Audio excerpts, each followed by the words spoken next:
Hello, my name is Patrick. I am a part time reseller on eBay, and today we are going to be taking you through what sold on eBay last week. I am highly disappointed because I just finished recording this video and it didn't save. So I'm starting over. That's okay. Every time I make a mistake in life, I always try to say, how am I going to learn from this? And just going to make sure every time I do this now that it's recording and that it's not just waiting for me to click on record. And I thought I had clicked on it last time, but I did not apparently. Because of that, I'm just going to jump right into things, take you through everything that sold. I had 12 sales last week. It was a holiday week, so don't get discouraged by if you didn't have very many sales either.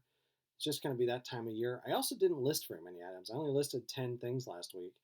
And one of the things that I like to talk about on this channel is that you get out of eBay what you put into eBay. I'm not sure about other platforms, but I would assume it's very similar to that. If you're not doing a lot of listing, you're not going to necessarily get a lot of sales. I almost always get within a couple percentage points of having it to be one-to-one. For every item I list, I usually get an item that I sell, or maybe it's a week behind. If last week I listed 20 items, this week I may get 20 sales, something like that. Depends on the items, depends on the time of year. Holiday weeks, you're not going to get a lot, so yeah, not to worry, right? All right, so boop, first item. If you've been watching this channel for a while, you know that I love video games. So this is video game related. I also love to do bundles. This is a combination of both of those things. This is an Xbox 360 Kinect device bundled with a couple of games. I purchased this during a town-wide tag sale, garage sale to the rest of the country in the fall. This was near my in-laws' house. They were having a tag sale that my wife was helping them run, and I went out and went shopping. Ended up picking up, I think, three different Xbox 360 bundles that day. Two of them came with the Kinect devices. So, excuse me, I've been slowly listing those as bundles, and this one sold for $20. It had two games and a power adapter. All in, I was at $3.53 for it. The second one, this is from a recent haul video actually. I picked this up about probably a week and a half ago at a Goodwill near here along with a bunch of other Nordic Ware stuff. If you've watched any of my videos, you know I love Nordic Ware. No moving parts, usually just maybe a little bit of cleaning, and they usually sell anywhere from like $10 to $50. This was one of the higher priced ones. Christmas related, since Christmas flowers and poinsettias, they tend to go hand in hand. There were none other listed when I went, so I shot pretty high. I listed for $45 and it sold for full price within a couple of days. Um, I may have to do a how-to video on these just because how do you ship these things out is a question that you may be thinking right now. And it's not too hard. I think probably I could walk you through the steps pretty easily on that. So I was into it for $4.49, sold it for $45. Pretty good. Next item is a Disney Princess plug and play video game device. Again, love video games, so don't mind picking these up. They don't usually have a ton of profit in them. The Pac-Man ones are usually really good, and then there's just a couple others. This one I knew right away had a little bit of value to it, so I picked it up.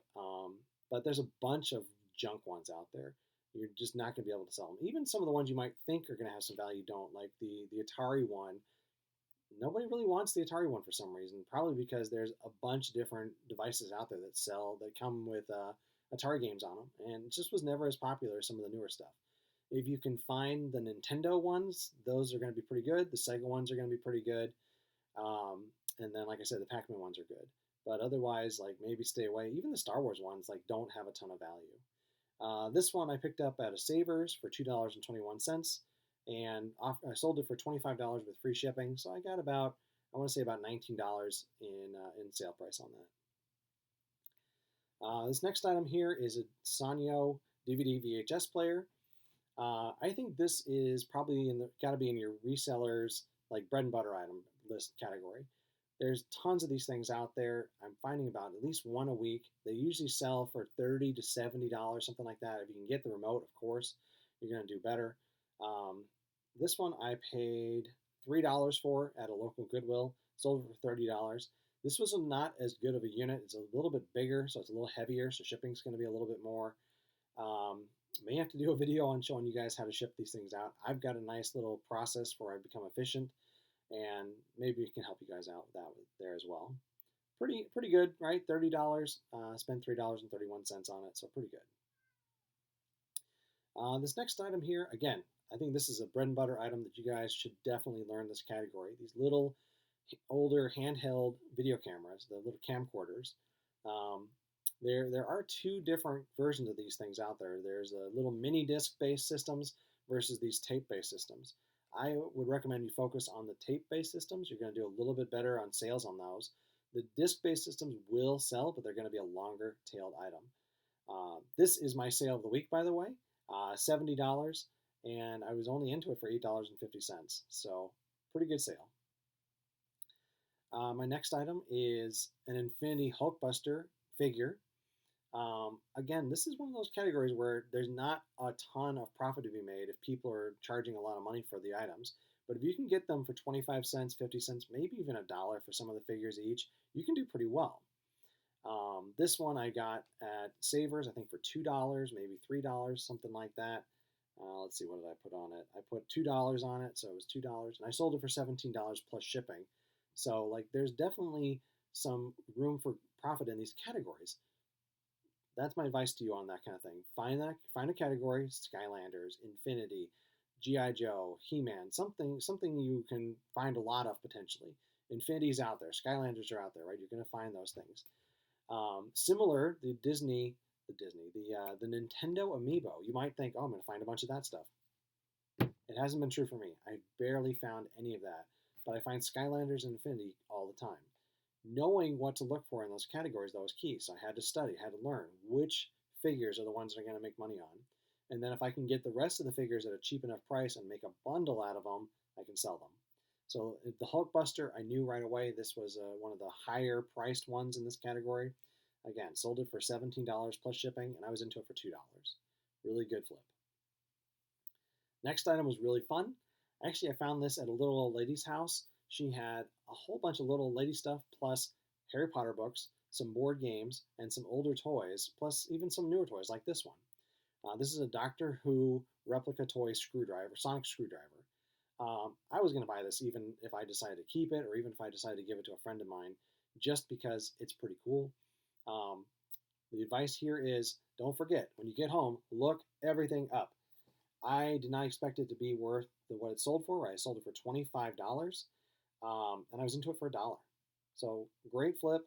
I was going to be happy with this item, but I always follow my rule. You got to look everything up. You never know what's going to be worth money in the items you buy. Even if you bought a bunch of stuff and you're like, I just wanted to look up these movies. I just want to look up these CDs. Oh, but there's this weird electronic device in here too. Look it up. Doesn't take long. Plug that serial number, the model number into eBay. Look it up. See what it's worth. See how often it's selling. Always good. Again, $25 for this. Paid $1 for it. I wish we could find this type of item all the time. My next item is a Department 56 item. It's called First Round of the Year. I bought this along with a whole bunch of others back in the springtime when we were still on lockdown. What the estate companies were doing here, at least, was putting up their estate sales as auctions in some of the local auction sites. So you could go in and bid on these big lots of either electronics or antiques or Department 56 in this case. The prices weren't great, but when we were on lockdown, we didn't have any other way to get inventory. So that's one of the ways I was doing that. I was just bidding on these lots and then going and picking them up. So it cost me a little bit more, right? I was into it for $6.60, and I only sold it for $18, and it took a while to sell. But it did sell, and I'm happy that it sold. My advice on Christmas stuff today is it will sell all year long. So don't wait for Christmas to list it. Go ahead and list it. The biggest difference is you may see an uptick in Christmas items selling in like the October, November timeframe, and then you probably see a little bit of an uptick again right after Christmas as people are putting their stuff away. But it will sell all year long, so don't just sit on it, especially if it's a higher dollar item. You never know when someone's going to be like, you know what, I forgot I wanted to buy this for Christmas. I'm going to go search right now for it. So definitely buy them and get them listed, especially if you know that there's some money in it. All right, getting close to the end here. The next item here is from my mother-in-law again, another piece of Dawn clothing.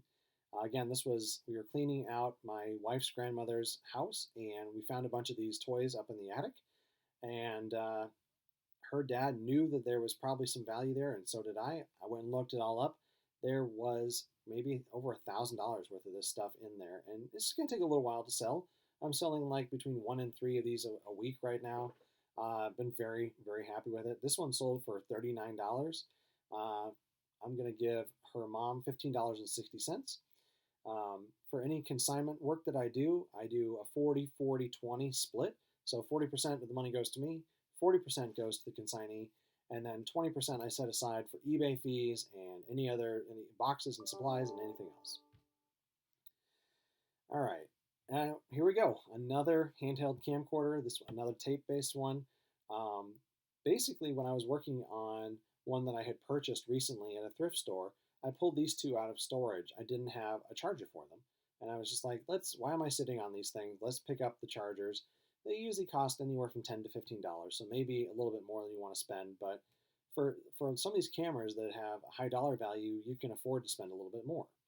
So I was only into this camera for like $7, and then I put another probably $10 into the charger, so $17, and then sold it for $42. I think I listed it for $50 with free shipping. Shipping ended up being about $8.